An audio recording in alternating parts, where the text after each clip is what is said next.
I wanted to revisit an old friend today, going back to the New Testament in the Christian Bible. The first verse of chapter 1 of St. John, one of the direct disciples of Jesus. My favorite story about him actually it's a mythological story, but he died on the Isle of Patmos in exile.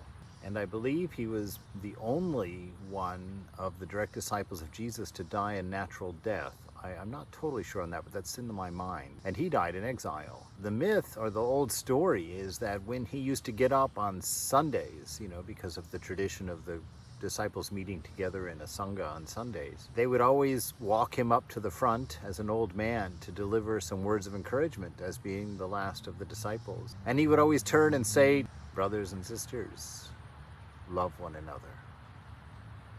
That was the essence of a life that was lived in the presence of the divine. I find that so touching and so important. It is the apex of spiritual life, the apex of life.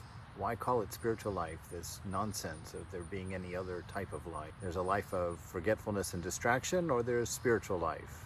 But they're the same life, really, just one with distraction and one with attention. Anyway, this first verse here in John has always been one of my favorites because it ties together everything that I know of religion at this point. It says, "In the beginning was the Word, and the Word was with God, and the Word was God. He was in the beginning with God. All things came into being through him, and without him not one thing came into being. What has come into being in him was life, and the life was the light of all people. The light shines in the darkness, and the darkness did not overcome it."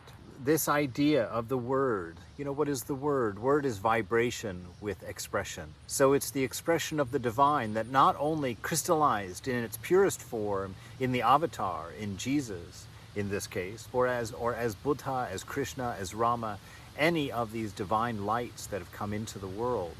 They are the purest manifestation to us as human beings of that divine nature of the universe. And we see in them such lives of amazing love. But what I really wanted to point out today is that we shouldn't stop at just the manifestation of a Jesus or a Buddha.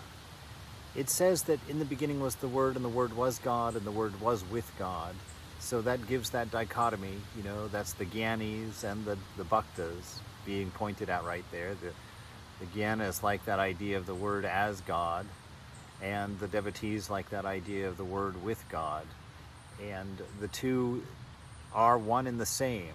And what does that mean to us? That means that this same Word that became a Jesus became everything, right? It does not say that here. It says everything came into being through him, and without him not one thing came into being.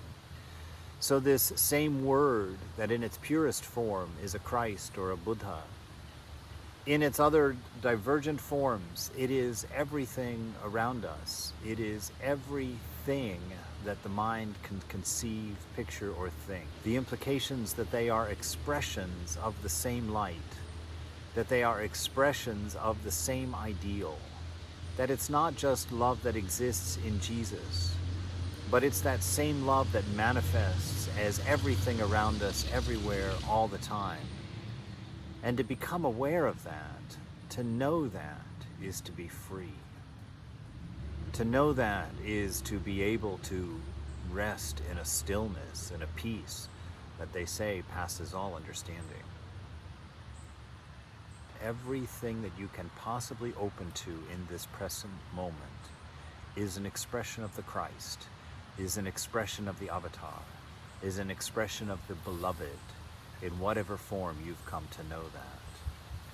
To be able to close your eyes, to focus on the breath, and to be still and present is to know the Beloved, is to commune with love.